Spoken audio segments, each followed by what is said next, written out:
வாங்க இன்னைக்கு இந்த வீடியோவில் கருவாட்டு குழம்பு எப்படி பண்ணலான்னு பார்ப்போம். கருவாட்டு குழம்பு பண்ணுறதுக்கு தேவையான பொருட்கள் என்னென்னா 10லேருந்து 15 சின்ன வெங்காயம், ஒரு மீடியம் சைஸ் தக்காளி, 6 பல் பூண்டு. ஸ்டவ்வை ஆன் பண்ணி நல்லெண்ணெய் ஊற்றிக்கோங்க. எண்ணெய் சூடாகவும் அதில் 1/2 டேபிள் ஸ்பூன் வெந்தயம், 1/2 டேபிள் ஸ்பூன் கடுகு, கொஞ்சமாக கருவேப்பிலை, ஒரு கைப்பிடி அளவு கொத்தமல்லி போட்டு நல்லா வதக்கிக்கோங்க. நறுக்கி வச்சுருக்கிற சின்ன வெங்காயத்தை உள்ளே சேர்த்துக்கோங்க. வெங்காயம் நல்லா வதங்கணும். சின்ன வெங்காயம் சேர்த்தா தான் கருவாட்டு குழம்புக்கு நல்ல டேஸ்ட்டு கொடுக்கும்.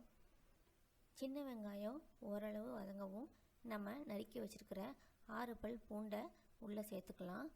கருவாட்டு குழம்புக்கு பூண்டு சேர்த்து பண்ணிங்கன்னா இன்னும் நல்லாயிருக்கும். பூண்டு வதங்கவும் நம்ம நறுக்கி வச்சுருக்கிற தக்காளியை உள்ளே சேர்த்துக்கலாம். வெங்காயம், தக்காளி, பூண்டு 3ம் நல்லா வதங்கட்டும். இப்போது இந்த 3ம் சீக்கிரமாக வதங்கிறதுக்கு கொஞ்சமாக உப்பு சேர்த்துக்கலாம். ரொம்ப உப்பு சேர்த்துறாதீங்க, ஏன்னா ஏற்கனவே கருவாட்டில் நிறைய உப்பு இருக்கும். அதனால் இப்போ நீங்கள் இதில் உப்பு சேர்க்காட்டா கூட பிரச்சனை கிடையாது. இப்போது கருவாட்டை சுத்தம் பண்ணிடலாம். ஒரு பாத்திரத்தில் தண்ணி விட்டுக்கோங்க. தண்ணி சூடாகவும் அதில் நம்ம எடுத்து வச்சுருக்கிற தேவையான அளவு கருவாட்டை உள்ளே சேர்த்துக்கலாம். தண்ணி ரொம்பவும் கொதிக்கக்கூடாது, ஓரளவு தான் கொதி இருக்கணும். கொதிக்கிற தண்ணியில் கருவாடை போட்டிங்கன்னா கருவாடு சீக்கிரமே கரைஞ்சிடும். கருவாட்டோட மேல் பகுதியில் உப்பு அதிகமாக படிஞ்சிருக்கும். வெந்நீரில் போட்டு சுத்தம் பண்ணுறதுனால அதெல்லாம் ஒரு லெவலுக்கு வரும். அதே மாதிரி கருவாட்டில் உள்ள மண்ணும் சீக்கிரமாக வெளியேறிடும். வெங்காயம், தக்காளி ஓரளவு வதங்கிடுச்சு. இப்போது நம்ம 1/2 டேபிள் ஸ்பூன் மஞ்சள் தூள், 1 டேபிள் ஸ்பூன் மிளகாய் பொடி, 1/2 டேபிள் ஸ்பூன் மல்லிப்பொடி சேர்த்துக்கோங்க.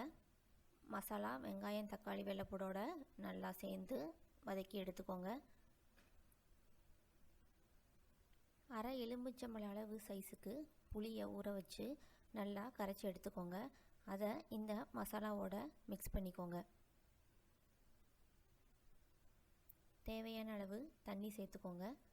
குழம்பு ஓரளவு கொதி வரவும் அதை மூடி போட்டு மூடி வச்சுருங்க.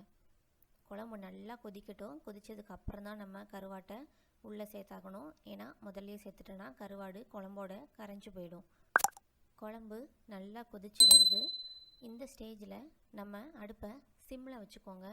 சிம்மில் வச்சுட்டு நம்ம கழுவி வச்சுருக்கிற கருவாடை ஒன்று ஒன்றா உள்ளே சேர்த்துக்கோங்க. கருவாடை உள்ளே சேர்த்ததுக்கப்புறம் நம்ம எக்காரணத்து கொண்டும் குழம்ப கிண்டி விடக்கூடாது. இந்த மாதிரி லேசாக மேலோட்டமாக கருவாடு முங்குற அளவுக்கு கிரேவியை அது மேலே சேர்த்துக்கோங்க. அடுப்பு சிம்லேயே இருக்கட்டும். இப்போது பாத்திரத்தை மூடி போட்டு ஒரு 3 நிமிஷம் வேக வச்சுக்கோங்க.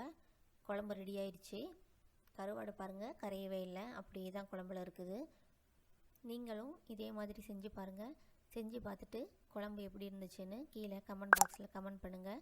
மறக்காமல் நம்ம சேனலையும் சப்ஸ்கிரைப் பண்ணிடுங்க. தேங்க்யூ.